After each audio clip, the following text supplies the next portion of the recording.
Respecto a la iluminación de la antena, la clave era usar luz dura, como todo el cine en blanco y negro de los comienzos o de la primera mitad del siglo pasado.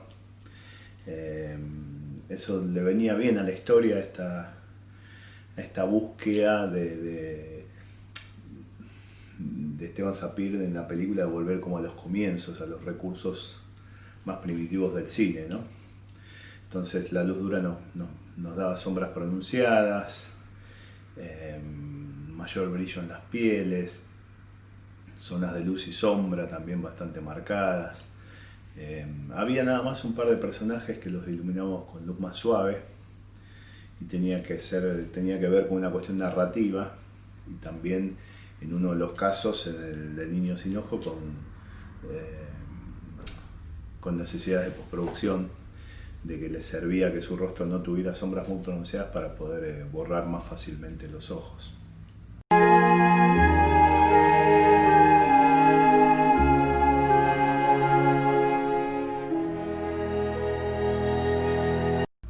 Volviendo a esto de buscar un cine como más primitivo, había algo que había aparecido con el transcurso de los días en la filmación, y eran los movimientos de cámara, poner en los rieles del dolly, donde iba la cámara montada y en el cual se movía, poner como unos rollitos de cinta para que el dolly fuera como tambaleando, digamos, temblando, para que el movimiento no fuera fluido ni parejo, sino que tuviese saltos. Esto creo que simboliza bastante la búsqueda de Esteban, digamos, ¿no? De algo así rústico, ¿no? Por otro lado, la metáfora o la fábula, mejor dicho, que es una fábula de la película, es bastante clara. Entonces creo que este tipo de artilugio cinematográfico como que no sé, se complementaban muy bien, digamos, ¿no? Yo la vuelvo a ver la película y me resulta visualmente muy entretenida, ¿no? Incluso con recursos que a veces parecen de dibujito animado, como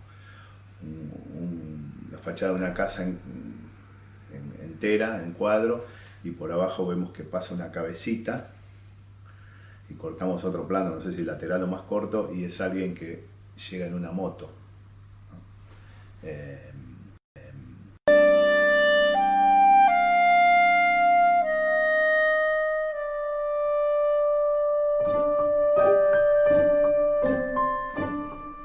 Esteban sabía lo que quería, lo que tenía en la cabeza, lo tenía muy claro, lo había dibujado extensivamente, pero lo que no tenía claro era, digamos, él sabía de un montón de elementos que quería tener para contar la historia, pero había un punto donde él se reservaba un espacio para ver cómo combinaba después esos elementos, digamos, ¿no?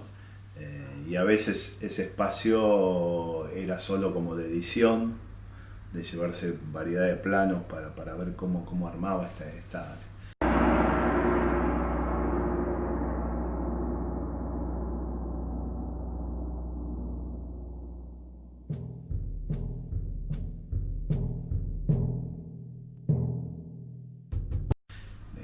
Esta cosa de jugar con la gráfica, de jugar con fondos digitales, de jugar con personajes en silueta, de jugar con palabras que aparecían y desaparecían, o salían o entraban de los personajes. Bueno, todo ese espacio no lo conocíamos, no sabíamos exactamente cómo iba a funcionar, qué iba a funcionar, qué iba a ser tolerable o no tolerable para el espectador, o digamos, o qué iba a ser funcional para contar la historia. Él tenía la idea y bueno, el resto del equipo lo seguíamos, digamos, a ver qué pasaba con este experimento. Por eso una escena la filmamos de una manera, filmamos una escena descomponiéndola en varias capas, digamos. Filmamos los actores por un lado, el fondo por otro, un actor por un lado, otro actor por otro lado, filmamos todo junto, digamos, como que eso le iba a permitir a él buscar o encontrar este lenguaje después, aplicando y superponiendo capas digamos, digamos, y haciendo como un diálogo con los fondos y con palabras y con imágenes que pudieran sugerir otras cosas o disparar otro sentido de la escena, digamos, ¿no? En ese sentido, ha sido una película experimental, digamos. Bueno, bueno, desde ya está más decir que todo este sistema narrativo nos producía un gran entusiasmo, digamos.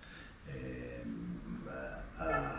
Quizás al director lo presionaba mucho porque era enfrentarlo ante una gran incertidumbre con los productores y con la producción, pero bueno, para nosotros, el resto del equipo, era algo muy motivador, digamos. Una película que uno no termina de saber cómo se va a armar y que es medio como, no sé si como no sé, como una artesanía, ¿no? Como algo, bueno, precisamente el concepto de artesanía fue un concepto que estuvo omnipresente, digamos, ¿no? Si uno ve las primeras las pelis de Méliès, del viaje a la luna, eso realmente era cartón piedra, todo, digamos.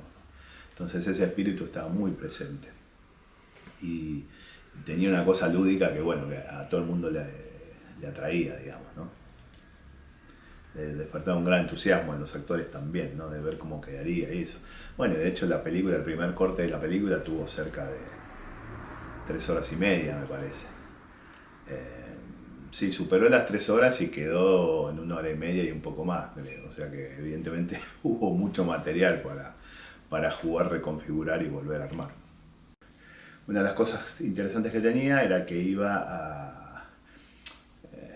que iba a atravesar un proceso que estaba como empezando a tener auge en ese momento, que era el intermedio digital, que era filmar, pero pasar toda esa filmación a video. En ese momento era video estándar, 500 y pico de líneas, una cosa así, postproducirse en video y volverla a pasar a fílmico.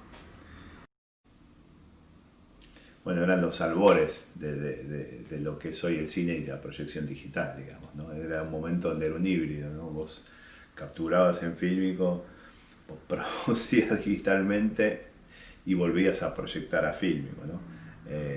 Para la película nuestra, ese proceso, que la verdad que visto hoy es muy rudimentario y muy... porque había un caso donde se hacía filmando un monitor de alta definición, digamos, para hacer la copia de proyección. Era bastante rudimentario. Pero para la película nuestra, nuevamente, era esa cosa rudimentaria nuevamente funcionaba, digamos, ¿no? Es como que las fichas se fueron alineando solas.